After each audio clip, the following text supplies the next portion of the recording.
नाज़रीन breaking news आहे। जोंगल वेझो ॻोठ पहलवान पहोड़ में हथियार बंदनि पारां नारी जी मुबैना लजा लुट जी कोशिश कई वई आहे। मज़ाहमत ते फायरिंग थी आहे ऐं वाक़े ख़िलाफ़ सोलंगी बिरादरी जो एहतजाजी मुज़ाहिरो जारी आहे। जोंगल में अफ़सोसनाक ख़बर आहे जिते जोंगल वेझो ॻोठ पहलवान पहोड़ में हथियार बंदनि पारां नारी जी मुबैना लजा लुट जी कोशिश कई वई आहे ऐं फायरिंग कई वई आहे घरनि मथां। उन वाक़े ख़िलाफ़ सोलंगी बिरादरी एहतजाजी मुज़ाहिरो कयो। असां सां लाइन ते मौजूदु आहे काश जो नुमाइंदो जावेद समेजो। जावेद, कहिड़ा तफ़सीलात आहिनि ऐं ही का दुश्मनी हुई या को हथियार बंदनि पारां आम रवाजी वाक़ियो हुयो? जी बिल्कुल बरकत मां अव्हांखे ॿुधाईंदो वञा त जोंगल लॻ ॻोठ पलवान पौड़ में बी सेक्शन थाणे था जिते जेको आहे त मौसमात फरज़ाना साफ़ सिंधा कया ॿुधाईंदी इहा ॻाल्हि कई अथऊं टे जवाबदार राति जो देरि सां मुंहिंजे घर में दाख़िल थिया जंहिं हथियारनि जे ज़ोर ते मुंहिंजे घर पासे खे यरगुमाल बणाए करे मूंखे सजा लुट जी कोशिशि कई जंहिं ते मुंहिंजे घर वारनि रड़ियूं कयूं ऐं फायरिंग थी। पुठियां उहा आवाज़ ॿुधी करे उहा भॼी आया। उन्हनि जवाबदार जेके फायरिंग कंदा फरार थी विया। हिन वाक़े जो जेको आहे असां इतला बी सेक्शन पुलिस खे ॾिनोसीं। पुलिस जल्दी कार्रवाई करे ॿ जवाबदार मनसब बंगलाणी ऐं पठान बंगलाणी खे गिरफ़्तार कयो। जेको आहे बासर जे चवण ते कुझु कलाकनि खां पोइ जवाबदारनि खे आज़ादु कयो। हिन जे ख़िलाफ़ हिननि ॻोठनि एहतजाजी मुज़ाहिरो कयो। हिननि हिन जे मुड़ुस जेको आहे त शाहनवाज़ सोलंकी इल्ज़ाम हासिल कयो त मुंहिंजे घर में जेको आहे अॻ में बि जेको आहे दाख़िल थिया आहिनि हिकु ॿ भेरा। मां हिननि जे चङनि मुड़ुसनि खे दाऊं ॾियनि बराल कोई बि हिन वक़्त ताईं कोई तदारुक न थियो। वरी हिननि ॿीहर जेको आहे त पंजनि जवाबदार जेको आहे मुंहिंजे घर जे मथां हमिलो कयो। मुंहिंजी घरवारी खे ज़राइण जी कोशिशि कई जंहिं ते ॻोठाणनि आवाज़ ॿुधी करे असांजो दाऊं ॿुधी करे फायरिंग जा आवाज़ ॿुधी करे असांखे जेको आहे त बचायो वियो। जी अच्छा जावेद, असांखे इहो ॿुधायो त अहिड़े क़िस्म जा वाक़िया जोंगल जे इलाइक़े में अॻ में बि थींदा रहिया आहिनि या ही पहिरियों वाक़ियो आहे? ऐं उन इलाइक़े में छो त ही ट्राइबल एरिया आहे त उन इलाइक़नि में अहिड़े क़िस्म जा वाक़िया घटि थींदा आहिनि, पर हीउ जेको आहे सो पंहिंजी नोयत जो हिकिड़ो मुनफ़रिद वाक़ियो आहे। अॻ में बि को अहिड़ो वाक़ियो थियो आहे? जी बिल्कुलु हिते जोंगल जेको आहे असांजो एरिया आहे उन सां गॾोगॾु हिते अॻ में बि अहिड़ा काफ़ी वाक़िया थिया आहिनि। हिते जेके पुलिस आहे उनजी बेध्यानी आहे उनजे करे इहे वाक़िया मामूल जा बणिजी विया आहिनि। कोई बि हिन जो ख़र्चु नथो लॻे। हिन वक़्तु बि जेके जवाबदार आहिनि एफआईआर थी वई आहे टिनि माण्हुनि जे मथां।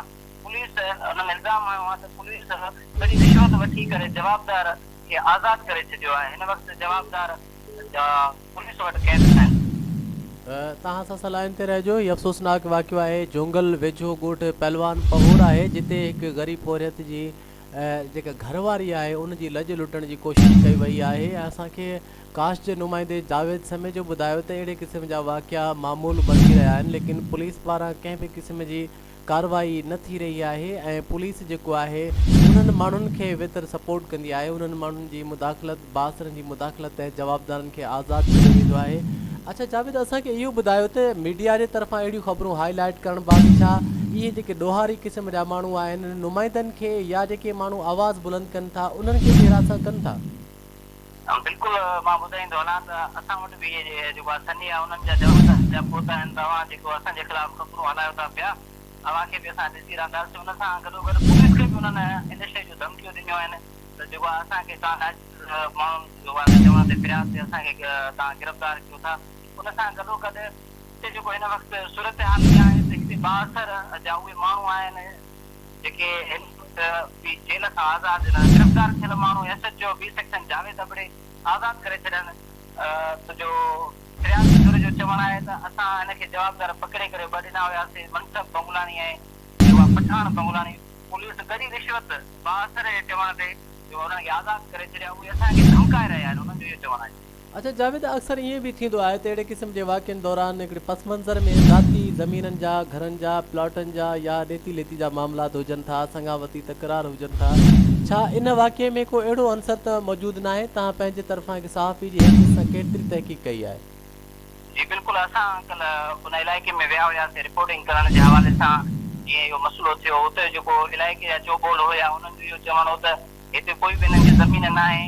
बंगलाणी जेकी बिरादरी आहे उन्हनि जी पंहिंजी ज़मीन आहे। हे हारी आहिनि, हिकिड़ा ग़रीब मिसकीन आहिनि। हिननि जो कोई बि अहिड़ो को मसइलो अॻ में न आहे थियो न ई को हिननि जी का हिक ॿिए जे मथां का मुंहुं थुलाई हुई। इहो जेको वाक़ियो थियो आहे त माना घर ते हमिलो करे जेको आहे उन्हनि ज़बरदस्त करण जी कोशिशि कई आहे। अच्छा जावेद, असल में असां वटि हिकिड़ी रवायत बल्कि हर जॻह ते ईअं थींदो आहे त पंहिंजी लोहीअ लॼ ते माण्हू जेको आहे पंहिंजी जान क़ुर्बान कंदा आहिनि त इहो ख़ूनारेज़ी खे हवा अचण वारो मामिलो आहे।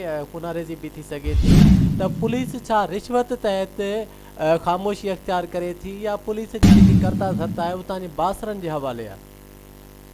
असल जेको जिक्राबाद असांजो इलाइक़ो आहे, हितां जी जेकी पुलिस आहे, पुलिस जो किरदारु हमेशह इहो रहियो आहे त वॾेरनि जी वांगार बांधे उन्हनि पंहिंजा किरदार अदा कया आहिनि। हिन वक़्तु बि जेको 10 माण्हू गिरफ़्तार हुया राति, जेको आहे जवाबदार किरदार मनसब बगुलाणी ऐं पठान बगुलाणी, उहे राति असर जे चवण ते B section SHO Javed Ahmed Birohi उन्हनि आज़ादु करे। हिन वक़्तु बि उहे सरेआम शहरनि में घुमनि था, अञा उन्हनि खे धमकियूं दामान करनि था त असां तव्हांखे ॾिसी रहंदासीं।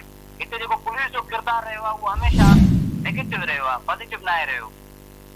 वॾी महिरबानी असांखे अपडेट करण लाइ। जोंगल जो इलाइक़ो आहे ॻोठ पहलवान पहोड़, जिते हिकु ग़रीब पोरियत हारी जी घर वारी जी लॼ लुटण जी कोशिशि कई वई आहे, पर अफ़सोस इहो आहे त पुलिस पारां कंहिं बि क़िस्म जी कार्रवाई करण बदिरां ऐं उन मज़लूम शख़्स खे तहफ़ुज़ ॾियण बदिरां, उनजो आवाज़ बुलंद करण बदिरां जवाबदारनि खे आज़ादु करे छॾियो आहे, जंहिं बाद वितर उन्हनि जवाबदारनि में हिकिड़ी क़ुवत मुदाफ़ियत अची वई आहे। छो त कंहिं बि जवाबदार खे अगरि आज़ादु छॾियो वञे त उहो इहे लफ़्ज़ ॻाल्हाईंदे नज़र ईंदो आहे त तव्हां छा करे सघिया आहियो जो अॻिते कंदो। ऐं हीअ ख़ूनारेज़ी खे हवा ॾियण जो ख़दशो बि वधी रहियो आहे, लेकिन सोलंगी बिरादरी जेके आम माण्हू पोरियत ग़रीब चया पिया वञनि, उन्हनि जूं इज़तूं ग़ैर महफ़ूज़ आहिनि, लेकिन जोंगल पुलिस कंहिंजी इज़त नफ़्स ऐं माल जान जो तहफ़ुज़ फ़राहम करण जे हवाले सां नाकाम नज़र अची रही आहे। ऐं जेकबाद SP पारां बि कंहिं बि क़िस्म जो नोटिस न वरितो वियो। वॾी महिरबानी जावेद समें जो तफ़सीलन असांखे हिन अफ़सोसनाक वाक़े ते आगाह करण खां।